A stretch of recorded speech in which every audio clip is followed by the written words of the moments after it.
Blitar, sebuah kota kecil di Jawa Timur. Tenang, sejuk, dan bagi sebagian orang, tampak biasa saja. Namun di balik ketenangannya, Blitar menyimpan sesuatu yang tidak banyak dimiliki kota lain. Jejak para raja, jejak kekuasaan, dan jejak sejarah yang hingga hari ini masih memunculkan tanda tanya. Ada ungkapan kuno tentang Blitar. Bumi Laya Ika Tantra Adiraja, tanah tempat bersemayamnya para raja agung. Awalnya mungkin terdengar seperti mitos, namun semakin ditelusuri, ungkapan itu justru terasa masuk akal.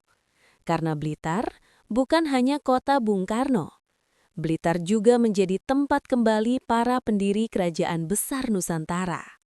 Hari ini, kita menjelajahi Blitar, bukan hanya sebagai kota, tetapi sebagai kota pusara. Saat orang menyebut Blitar, nama Bung Karno hampir selalu muncul.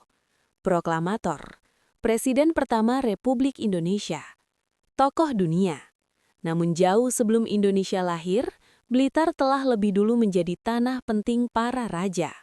Beberapa tokoh besar yang jejak pemakamannya dikaitkan dengan Blitar, antara lain Anusapati dari Singosari, Ranggawuni atau Wisnuwardana, dan Raden Wijaya pendiri Majapahit.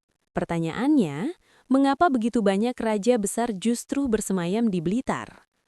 Sejarawan Romo FX Baskara Wardaya pernah heran, kenapa orang Blitar banyak yang jadi tokoh besar? Sejarawan Blitar, Endah Iriani menjawab singkat, karena yang diminum orang Blitar itu rumah seping ratu semua. Blitar dipercaya menyimpan sari dan jejak para raja.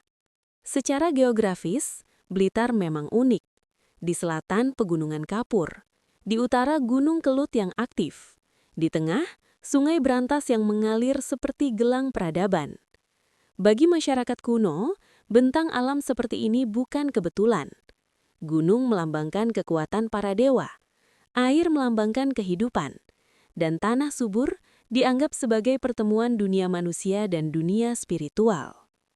Tak heran, sejak masa kerajaan, Blitar selalu menjadi wilayah yang mendapat perhatian khusus, bukan hanya secara politik, tetapi juga secara kosmis.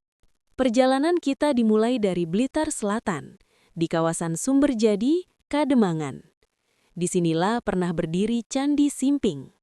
Dalam Nagara Kertagama, Candi Simping disebut sebagai tempat didarmakannya Raden Wijaya, pendiri Majapahit. Raden Wijaya wafat tahun 1309. Ia tidak hanya dimakamkan, tapi didarmakan, diposisikan sebagai perwujudan dewa. Di Simping, ia didarmakan sebagai Siwa, di Antapura sebagai Buddha. Tahun 1361, Raja Hayam Wuruk datang berziarah ke Simping. Ia melihat bangunan candinya miring dan memerintahkan untuk menegakkannya. 2 tahun kemudian, ia datang kembali untuk menyempurnakannya. Bayangkan, seorang penguasa besar Nusantara menempuh jalan jauh demi memastikan makam leluhurnya berdiri layak. Ini bukan hanya ziarah, ini adalah ritual kekuasaan. Dalam perjalanan itu, Hayam Wuruk juga singgah di Candi Penataran, kompleks candi terbesar di Jawa Timur, terletak di lereng barat daya Gunung Kelut.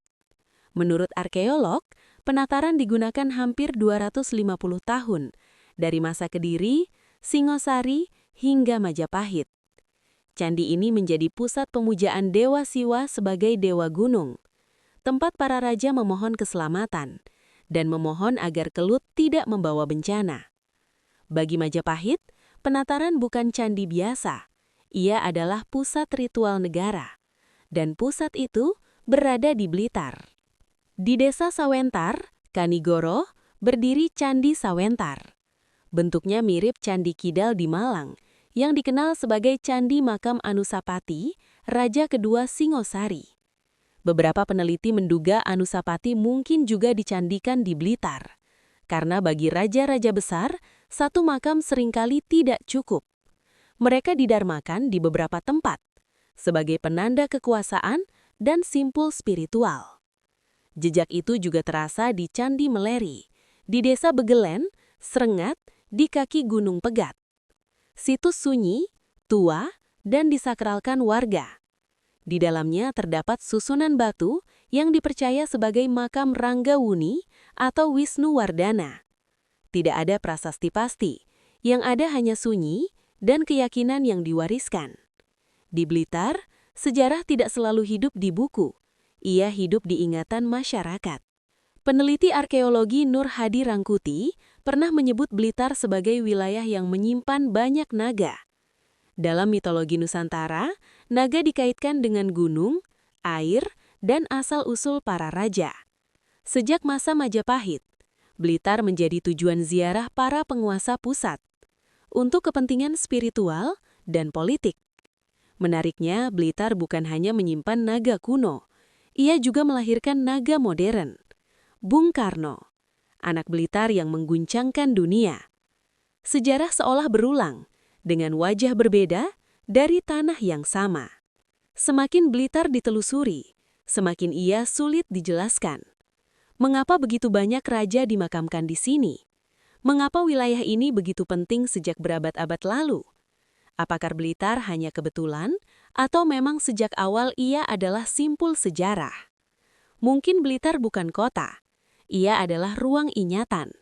Ia adalah tempat para raja kembali dan tempat misteri tetap hidup. Karena di Blitar, kita tidak hanya menemukan masa lalu. Kita menemukan pertanyaan. Dan mungkin itulah yang membuat Blitar selalu layak untuk dijelajahi.